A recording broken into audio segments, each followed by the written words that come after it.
What if I told you the world's richest man was once days away from total collapse?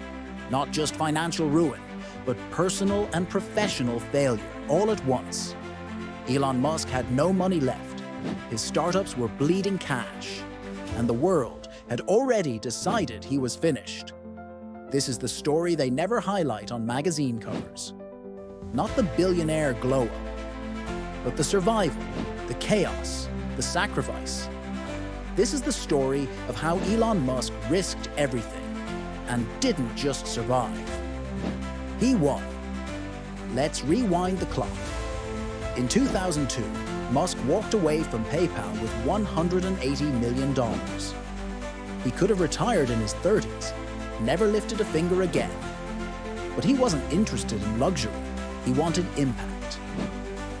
He asked himself a simple question: what are the most important problems I can help solve? The answer led him to two radical ideas. 1, to end fossil fuel dependence. 2, to make humanity a multi-planet species. So instead of investing in real estate or stocks, he bet on two companies: Tesla for electric cars and SpaceX for space exploration.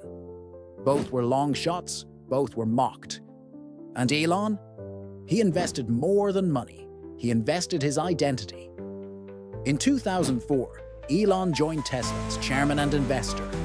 Their idea was simple: build a fast, beautiful electric car. Something no one had done before. The Roadster was born. It looked sleek. It was fast. It turned heads. But inside the company, things were falling apart. Tesla had no real supply chain. The batteries were overheating. Production delays stacked up. And the costs? Double, then triple what they had budgeted. At the same time, SpaceX was launching their first Falcon rockets, and they were exploding. Every test failure cost millions. Musk wasn't just watching his companies burn money. He was pouring in his own. Tens of millions, then more. Until eventually, over $100 million of his PayPal fortune was gone. And then came 2008, the year everything collapsed. Banks failed. Markets crashed. The global economy went into panic mode. And Elon Musk? He was running two unprofitable companies in high-risk industries with no outside support. Tesla couldn't meet payroll. Suppliers stopped shipping parts. SpaceX had failed 3 launches in a row. The pressure was unbearable. Elon later said, "That was the worst year of my life." His marriage was falling apart. He had newborn twins. He was sleeping in the office, skipping meals, and losing weight. Everything was collapsing. Most people in his position would have shut one company down, if not both. But Elon made a different choice. He decided to go all in. He maxed out credit cards. He borrowed money from friends. He sold everything liquid. And then, he wired the last of his remaining cash to Tesla, just enough to keep the company alive for a few more weeks. He was so broke, he had to borrow rent money. And that wasn't the end. September 2008, SpaceX launched Falcon 1 for the 4th time. Everything was riding on it. If the launch failed, it would be over. No funding, no future, no second chance. The rocket launched, and it reached orbit. Success. Finally. It was the first privately built rocket to make it into Earth's orbit, a historic moment. And days later, NASA awarded SpaceX a $1.6 billion contract. That win saved the company, but Tesla still wasn't safe. On Christmas Eve, Elon secured a last-minute deal, a new round of funding. The money arrived hours before Tesla would have missed payroll. It was that close. That week, both of Elon's companies were reborn. Not because of luck, but because of insane, relentless, all-in belief.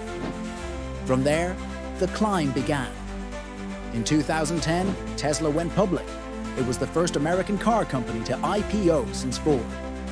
And for the first time, Elon could breathe. But the grind didn't stop. Next came the Model S, then the Model X, then the Model 3. Tesla's mass-market gamble. Each new car came with its own production hell. Delays, mistakes, criticism. But Musk didn't walk away. He slept at the factory. He answered customer complaints himself. He lived inside the mission. He wasn't building cars. He was changing the way the world moves. Tesla's rise wasn't smooth. Analysts said it would crash. Investors shorted the stock. Traditional car companies laughed. But Elon kept building. He expanded into energy storage with Powerwall. He launched solar panels. He teased the Cybertruck. He built the gigafactories, one after another. And while doing that, he was still launching rockets. SpaceX sent satellites into orbit, docked with the International Space Station, and in 2020 launched astronauts into space, all while running Tesla. By 2021, Tesla's valuation exploded. The company became one of the most valuable in the world. Elon Musk, the richest man on the planet. But here's the truth. The money wasn't the win. The win was surviving 2008. The win was betting on an idea when no one else would. The win was staying when everyone else said quit. Most people think success is strategy. Sometimes it's just refusing to go away. And that's what Elon did. He didn't get there because he played it safe. He got there because he risked everything. His money, his health, his relationships, all for a vision where electric cars are normal, where space travel isn't just for governments, where doing something hard, really hard, is still worth it. He built companies that changed entire industries, and it almost broke him, but he stayed in the fight. So when you see a Tesla drive by, or watch a SpaceX rocket lift off, know this: it started with one man, one terrifying year, one final wire transfer made in desperation. The road to that launch pad, it passed through hell. That's the real story of Elon Musk. Not luck, not memes, not hype, but sacrifice, belief, risk, and a refusal to give up. If you're done listening to filtered headlines and want the stories that show what success actually takes, hit that subscribe button. Because sometimes the path to greatness isn't brilliant, it's brutal, and it's always earned.